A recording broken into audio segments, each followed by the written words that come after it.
సాధారణంగా ఒక వైద్య నిర్ధారణ గురించి లేదా మెడికల్ డయాగ్నోసిస్ గురించి మాట్లాడేటప్పుడు అంటే అందులో ఒక స్పష్టమైన ఖచ్చితత్వం ఉంటుందని అందరూ ఆశిస్తారు కదా, ఒక ఇంజనీరింగ్ లెక్కలాగా ఆలోచిస్తారు.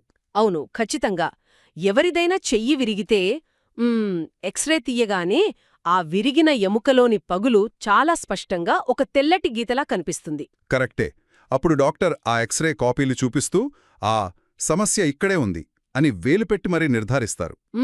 ఆ తరహా స్పష్టత మనుషులకొక విధమైన మానసిక భరోసాను ఇస్తుంది. సమస్య ఉందా లేదా అనేదే అక్కడ ఇట్టే తేలిపోతుందన్నమాట. అదంతా ఒక బైనరీ విధానంలో నడుస్తుంది. కంటికి కనిపించే వాటిని చూస్తే సమస్య ఇది, పరిష్కారం ఇది అని మనసుకు ప్రశాంతంగా ఉంటుంది. నిజమే. కానీ ఇప్పుడు మనం చూస్తున్న ఈ ఆధునిక జీవనశైలిలోని ఒత్తిడి, నాడీ వ్యవస్థ వ్యవహారాలు, మానసిక అలసట, అదే బర్న్అవుట్, ఈ సంక్లిష్టమైన ప్రపంచంలోకి అడుగుపెట్టగానే ఆ ఎక్స్రే మిషన్ ఒక్కసారిగా పనిచేయడం ఆగిపోతుంది. అవును, మనం చూస్తున్న ఈ డయాగ్నోస్టిక్ వాతావరణమంతా ఒక గందరగోళంగా, చాలా అస్పష్టంగా మారుతుంది కదా. కరెక్ట్. సో ఈనాటి మన లోతైన విశ్లేషణలో మనం సరిగ్గా ఇదే విషయాన్ని మాట్లాడుకోబోతున్నాం. ఈ అస్పష్టతలు క్యాష్ చేసుకునే వ్యూహాలు ఎలా ఉంటాయో అర్థం చేసుకోవడానికి ఒక ఆసక్తికరమైన కేస్ స్టడీని పరిశీలిద్దాం. డాక్టర్ ఎస్కే రమేష్ రూపొందించిన jump start holistic wellbeing weekend programme, దీని మార్కెటింగ్ మరియు ప్రమోషనల్ మెటీరియల్స్ మన ముందున్నాయి కదా. అవును. ఫేస్బుక్ పోస్టులు, ఈమెయిల్ ప్రచారాలు, ల్యాండింగ్ పేజీ కాపీలు, వీడియో స్క్రిప్ట్లు, ఇలా ఒక సమగ్రమైన డేటాబేస్ ఇది. అన్నీ సరైనవి చేస్తున్నప్పటికీ 40 ఏళ్లు పైబడిన విజయవంతమైన ప్రొఫెషనల్స్ ఎందుకు తీవ్రమైన ఒత్తిడికి గురవుతున్నారు అన్న ప్రధాన ప్రశ్నను ఈ డాక్యుమెంట్స్ లేవనెత్తుతున్నాయి. ఈ మార్కెటింగ్ మూలాలను నిశితంగా పరిశీలిస్తే ఇవి కేవలం ఒక వీకెండ్ వెల్నెస్ ప్రోగ్రాంను ఎలా అమ్ముతున్నారో మాత్రమే చెప్పటం లేదు. ఆధునిక సమాజం ఆరోగ్యాన్ని ఎలా చూస్తోంది, మరియు ఆ దృక్పథాన్ని ఈ మార్కెటింగ్ వ్యూహాలు ఎలా సవాలు చేస్తున్నాయో ఒక స్ట్రక్చరల్ వాదనను వినిపిస్తున్నాయి. ఖచ్చితంగా. బాహ్య పరిష్కారాలకు బదులుగా మన శరీరంలోని అంతర్గత శక్తిని మేల్కొల్పడం ద్వారా ఒత్తిడికి ఎలా చెక్ పెట్టవచ్చని ఈ ప్రోగ్రాం చెబుతోందో మనం డీకోడ్ చేద్దాం. దానికి ముందు అసలీ ఫిలాసఫీకి పునాది ఎక్కడ పడిందో ఆ డాక్యుమెంట్స్ ఒక ఆసక్తికరమైన నేపథ్యాన్ని చెబుతున్నాయి. డాక్టర్ రమేష్ వైద్యరంగంలో, ముఖ్యంగా సర్జరీలో దాదాపు 45 సంవత్సరాలు గడిపిన తరువాత ఒక కీలకమైన విషయాన్ని గ్రహించారట. అవును. అదేంటంటే మెడికల్ స్కూల్స్లో వ్యాధి లక్షణాలను ఎలా నిర్వహించాలో, అంటే ఎలా మేనేజ్ చేయాలో మాత్రమే నేర్పుతారు, కానీ వ్యాధి అసలు ఎందుకు వస్తుందో చెప్పరని ఆయన వాదిస్తున్నారు. ఆ 40 ఏళ్ల సుదీర్ఘ వైద్య అనుభవాన్ని ఈ ప్రోగ్రాం ఒక బలమైన ఆధారంగా వాడుకుంటోంది. ఇక్కడ వారు చేస్తున్న ప్రధాన వాదన ఏంటంటే మనిషి శరీరంలో 95% స్వయం స్వస్థత సామర్థ్యం సహజంగానే దాగి ఉంది అని. 95%? అంటే చాలా పెద్ద నెంబర్ కదా. అవును. కాని ఆధునిక సమాజం దాన్ని పూర్తిగా పక్కన పెట్టి ఎప్పుడూ బాహ్య పరిష్కారాల కోసమే పరుగులు తీస్తుంటుంది. రకరకాల సప్లిమెంట్లు మింగడం, కొత్త ప్రొడక్టివిటీ యాప్స్ వాడటం, లేదా బలవంతంగా కొత్త దినచర్యలను పాటించడం లాంటివి చేస్తూ ఉంటారు. రైట్. సమస్యకు ఎప్పుడూ బయట పరిష్కారం వెతుకుతున్నానని ఈ డాక్యుమెంటరీస్ విమర్శిస్తున్నాయి. దీన్ని అర్థం చేసుకోవడానికి మనం ఒక ఆసక్తికరమైన మెకానికల్ పోలికను తీసుకుందాం. ఇది ఎలా ఉందంటే మన నాడీ వ్యవస్థను ఒక కారు సస్పెన్షన్ సిస్టంతో పోల్చి చూద్దాం. మంచి పోలిక, చెప్పండి. ఒక కారు అత్యంత దారుణమైన రాళ్ళు రప్పలతో నిండిన రోడ్డు మీద ప్రయాణిస్తోంది అనుకుందాం. ఇప్పుడు ఆ కారుకు కొత్త పెయింట్ వేయడమో లేదా లోపల ఖరీదైన మ్యూజిక్ సిస్టమ్ పెట్టడమో చేస్తే ఆ ప్రయాణికులకు కుదుపులు తగలడం ఆగిపోతోందా? ఖచ్చితంగా ఆగిపోదు కదా. ఆ బాహ్య మార్పులు రోడ్డు మీదున్న గుంతల ప్రభావాన్ని ఏమాత్రం ఆపలేవు. కరెక్ట్. ఒక రియాక్టివ్ నాడీ వ్యవస్థ కూడా అలాగే పనిచేస్తోంది. ఆఫీస్లో వచ్చే ప్రతి డెడ్లైన్, ప్రతి స్ట్రెస్ఫుల్ ఈమెయిల్ ఒక కుదుపు లాంటిది. రోడ్డును బాగుచేయడం లేదా కారును పైపైన అలంకరించడం కాకుండా కారు లోపలి సస్పెన్షన్ను అప్గ్రేడ్ చేయాలన్నదే ఈ ప్రోగ్రాం చెబుతున్న అసలు లాజిక్. ఆ సస్పెన్షన్ పోలికను ఇంకాస్త లోతుగా విశ్లేషిస్తే ఈ మార్కెటింగ్ మెటీరియల్స్ పదే పదే నొక్కి చెబుతున్న మరో విషయం అర్థమవుతోంది. అదేంటంటే మేనేజింగ్ మరియు ప్రివెంటింగ్ మధ్య ఉన్న వ్యత్యాసం. అంటే లక్షణాలను నిర్వహించడం మరియు వ్యాధిని నిరోధించడం కదా. అవును. సాధారణ వెల్నెస్ ప్రోగ్రాంలు కుదుపులొచ్చినప్పుడు ప్రయాణికుడు గట్టిగా పట్టుకోవడానికి ఒక హ్యాండిల్ లాంటివి ఇస్తాయి. అంటే ఒత్తిడిని ఎలా మేనేజ్ చేయాలో నేర్పుతాయి. కాని ఈ ప్రోగ్రాం ఆ 95% స్వస్థత సామర్థ్యాన్ని మేల్కొల్పి అసలు ఆ కుదుపుల ప్రభావం శరీరానికి చేరకముందే నిరోధిస్తామని చెబుతోంది. నిజమే. సమస్య మూలం లోపల ఉన్నప్పుడు పరిష్కారం బయట వెతుకుతే శాస్త్రీయంగా ఎలాంటి ప్రయోజనం ఉండదని వారు బలంగా వాదిస్తున్నారు. కానీ ఇక్కడ నాకొక ప్రశ్న.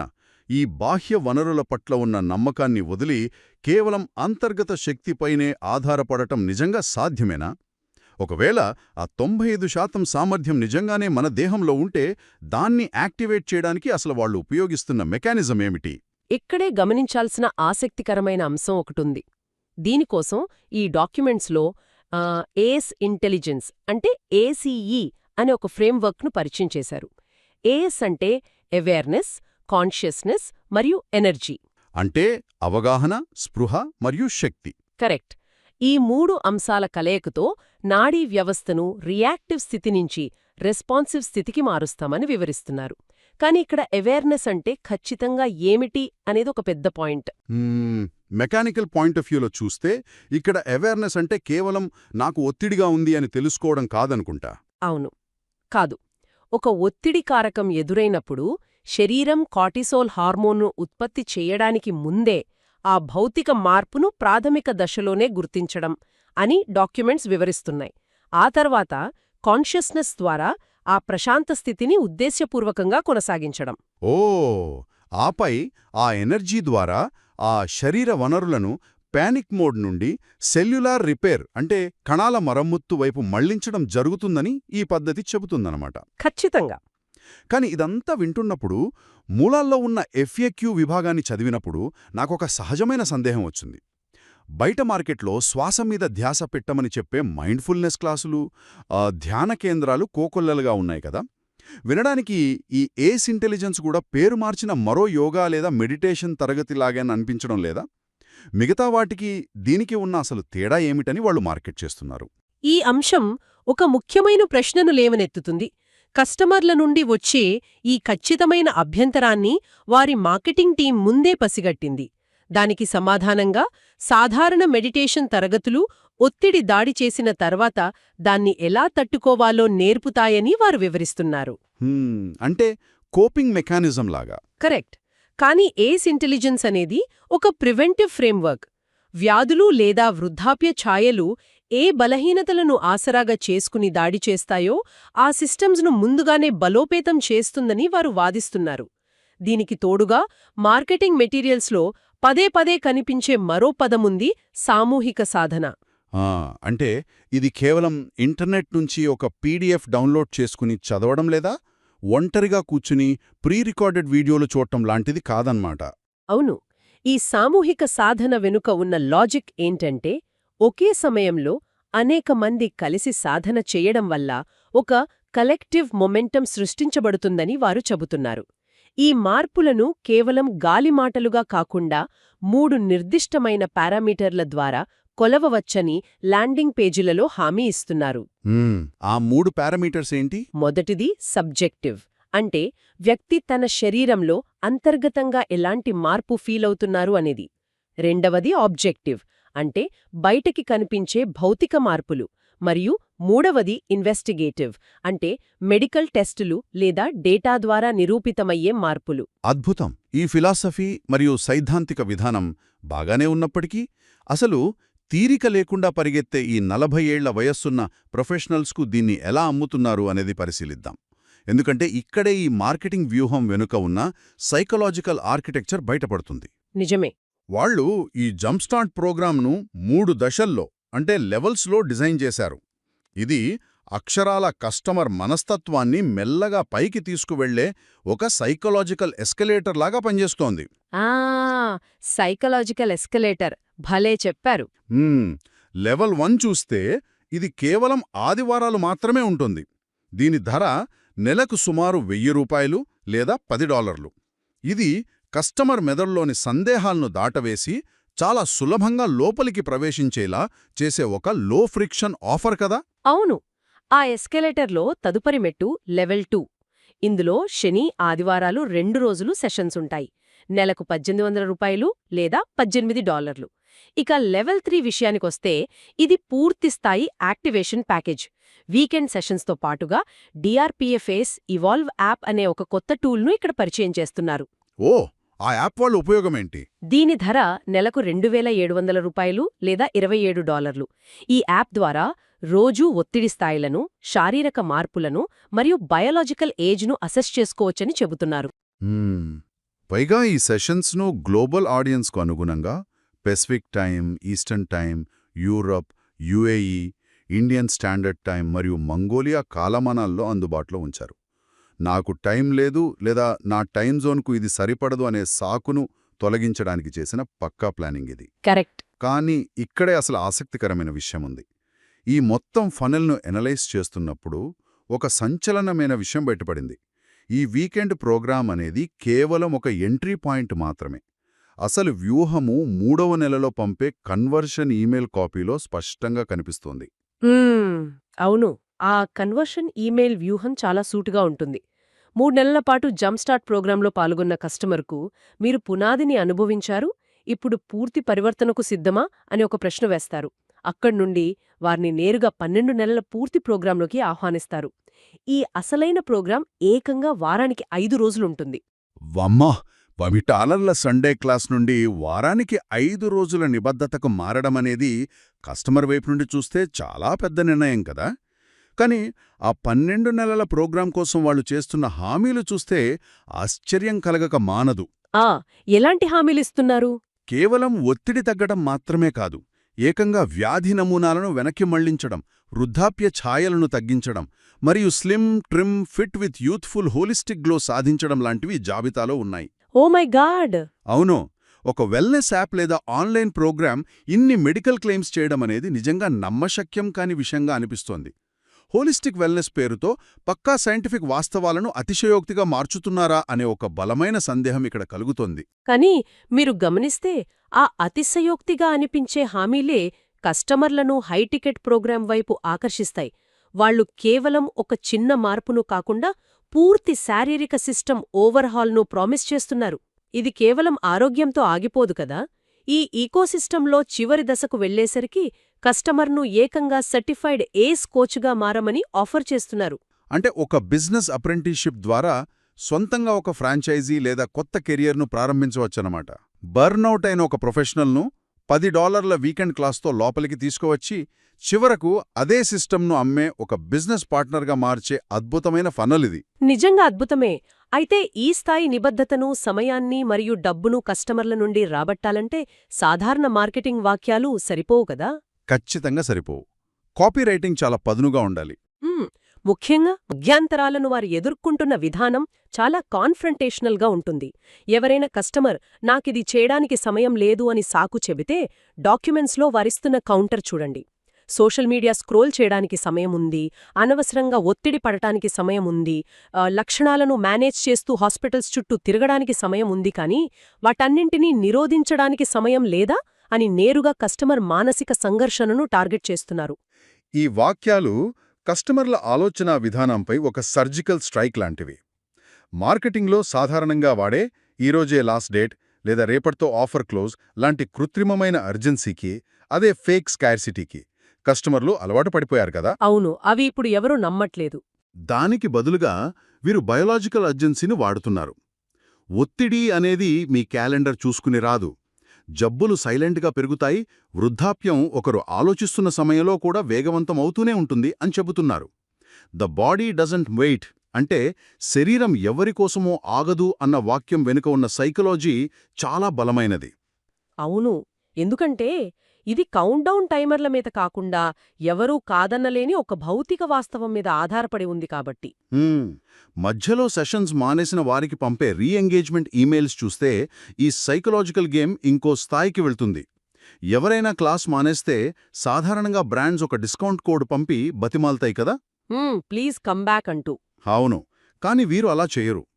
ఆ ఈమెయిల్లో ఏమాత్రం అపరాధభావం కలిగించకుండానే మేం ఎవ్వరినీ నిందించడం లేదు, ఎందుకు ఆపేశారో ఎవరికి వారే ప్రశ్నించుకోవాలి, నాకు సమయం లేదు అంటే నా ఆరోగ్యం నాకు ఇంకా ప్రాధాన్యత కాలేదు అని అర్థం అని చాలా సున్నితంగా ఒక రియాలిటీ చెక్ పెడుతున్నారు. భలే వ్యూహం కదా. ఆ బాధ్యతను కస్టమర్ మీదనే మోపుతూ వారిని డిఫెన్సివ్ మోడ్లోకి వెళ్లకుండానే సెల్ఫ్ రిఫ్లెక్షన్ చేసుకునేలా చేస్తున్నారు. అవును. అంటే సమాచారం వల్ల పరివర్తన రాదు, అనుభవం వల్లే వస్తుంది అని వారు బలంగా చెబుతున్నారు. ఇది నిజంగా కస్టమర్ ఆలోచనా విధానాన్ని సవాలు చేయడం కాదా? ఖచ్చితంగా. ఈ వ్యూహాలన్నీ విశాల దృక్పథంతో అనుసంధానిస్తే వారి ప్రధాన సిద్ధాంతమైన information doesn't create transformation, experience does అనే దాని చుట్టూ అల్లబడ్డాయి. కొంతమంది కస్టమర్లు కామెంట్స్లో నాకింకొన్ని రీసెర్చ్ పేపర్స్ పంపండి, ఇంకాస్త చదువుతాను అని అడిగినప్పుడు ఆటోమేటెడ్ రిప్లైస్ వారిని అస్సలు ఎంకరేజ్ చెయ్యవు. ఓ, మరి ఎలా రిప్లై ఇస్తారు? ఇన్ఫర్మేషన్ అంతా లింక్లో ఉంది. కానీ ఎన్ని ఆర్టికల్స్ చదివినా నాడీ వ్యవస్థ మారదు. జాయిన్ అయ్యి ఎక్స్పీరియన్స్ చేస్తేనే మారుతుంది అని కరాఖండిగా చెబుతున్నారు. దీనికి తోడు దాదాపు 80% మంది కస్టమర్లు ప్రోగ్రాం కొన్నాక కూడా ఎలాంటి యాక్షన్ తీసుకోరని వాళ్లకు తెలుసు. అందుకే ఒక నెల తర్వాత పంపే టెస్టిమోనియల్ రిక్వెస్ట్ ఈమెయిల్స్లో వారేదో పెద్ద అద్భుతమైన మార్పును వివరించమని అడగరు. అవునా? మరి ఏమని అడుగుతారు? మీరు గమనించిన ఏదేని ఒక చిన్న మార్పును, మీ శరీరం ఒత్తిడిని ఎలా డీల్ చేస్తోందో కేవలం 2 వాక్యాల్లో చెప్పండి అని అడుగుతారు. ఈ చిన్న టెక్నిక్ వెనుక చాలా పెద్ద సైన్స్ ఉంది తెలుసా? కాగ్నిటివ్ కన్సిస్టెన్సీ అంటారు దీన్ని. ఒక వ్యక్తి తనలో జరిగిన ఒక చిన్న పాజిటివ్ మార్పును స్వయంగా గుర్తించి దాన్ని మాటల్లో లేదా అక్షరాల్లో పెట్టినప్పుడు వాళ్ల మెదడు ఆ రాసిన వాక్యానికి అనుగుణంగా భవిష్యత్తు ప్రవర్తనను మార్చుకుంటోంది. అవును, ఇది చాలా పవర్ఫుల్ ట్రిక్. ఇక పోస్ట్ రిజిస్ట్రేషన్ ఈమెయిల్ సీక్వెన్స్ అయితే ఒక ఆపరేషనల్ మాస్టర్ క్లాస్. రిజిస్ట్రేషన్ అయిన వెంటనే వచ్చే వెల్కమ్ ఈమెయిల్, సెషన్కు 48 గంటల ముందు ఏమీ ఆశించవద్దు, కేవలం ఫీల్ అవ్వండి అనే వచ్చే గైడెన్స్, మరియు సెషన్ అయిన 2 గంటల తరువాత మీరు ఇప్పుడు ఏ మార్పును గమనించబోతున్నారు అని వచ్చే ఫీడ్బ్యాక్ లూప్ అద్భుతం కదా. ఇవన్నీ నాడీ వ్యవస్థను ప్రశాంతంగా ఉంచుతూనే కస్టమర్ అటెన్షన్ను పట్టి ఉంచేలా డిజైన్ చేశారు. ఒక రకంగా చెప్పాలంటే ఈ మార్కెటింగ్ ఫనల్ కూడా వారు అమ్ముతున్న ఏస్ ఇంటెలిజెన్స్ లాగానే పనిచేస్తోంది. కస్టమర్లో అవేర్నెస్ క్రియేట్ చేయడం, కాన్షియస్నెస్ను మేల్కొల్పడం, ఫైనల్గా వారి ఎనర్జీని ఒక సరైన దిశలో పెట్టేలా చేయడం. నిజమే. డాక్టర్ రమేష్ డిజైన్ చేసిన ఈ జంప్ స్టార్ట్ ప్రోగ్రామ్ ఈకోసిస్టమ్ను అనలైజ్ చేసిన తర్వాత ఒక విషయం స్పష్టమవుతోంది. బాహ్య వైద్య పరిష్కారాల పరిమితులను ఎత్తిచూపడం దగ్గర్నుండి ఏస్ ఫ్రేమ్వర్క్ను పరిచయం చేయడం వరకు మనం ఈరోజు మాట్లాడుకున్నాం. తక్కువ ఖర్చుతో ఉండే వీకెండ్ ఎంట్రీ పాయింట్స్ దగ్గరనుండి కెరియర్నే మార్చేసే 12 నెలల భారీ ప్రోగ్రాం వరకు ఈ ఆర్కిటెక్చర్ మొత్తం ఆధునిక ప్రొఫెషనల్స్ ఎదుర్కొంటున్న లోతైన భయాలను, బయోలాజికల్ వాస్తవాలతో ఎదుర్కోవటం మీదే ఆధారపడి నడుస్తోంది. అవును. అస్తవ్యస్తంగా ఉన్న జీవితాన్ని మేనేజ్ చేయటం నుండి దాన్ని ముందే డీల్ చేసేలా మనిషి అంతర్గత వ్యవస్థను అప్గ్రేడ్ చేయటం వైపుకు వెళ్లాలనే ఒక ప్రాథమిక మార్పును ఇది సూచిస్తోంది. ఆధునిక ప్రపంచంలో ఇన్ఫర్మేషన్ ఓవర్లోడ్ పెరిగిపోయిన ఈ రోజుల్లో మన ఆరోగ్యాన్ని మేనేజ్ చేయటం నుండి ప్రివెంట్ చేయటం వైపు అడుగులు వేయటం ఎందుకు ముఖ్యమో ఈ విషయాలు తెలియజేస్తున్నాయి కదా. ఖచ్చితంగా. అయితే చివరగా ఒక లోతైన ఆలోచనతో ఈ సెషన్ను ముగిద్దాం. మనం ఇందాక మాట్లాడుకున్నట్లు మనకు ఏ జబ్బు రాకుండా కాపాడే ఆ 95% స్వయం స్వస్థత సామర్థ్యం నిజంగానే మనలోనే ఉండి ఉంటే బహుశా ఆధునిక వెల్నెస్ పరిశ్రమ చేస్తున్న అతిపెద్ద మోసం మనకు పనికిరాని మందులు అమ్మడం కాదు. మరేంటి? అసలు మన దేహం ఎందుకు పనికిరాదు, లోపభూయిష్టంగా ఉంది అని మనల్ని నమ్మించడమేనేమో. ఆలోచించండి. మీ శరీరానికి కావలసింది బయట నుండి వచ్చే కొత్త మార్పు కాదు, లోపలున్నదాన్ని మేల్కొల్పడం మాత్రమే కావచ్చు. ఆ ఆలోచనను అలా మీకే వదిలేస్తూ మరో ఆసక్తికరమైన అంశంతో మళ్ళీ కలుద్దాం.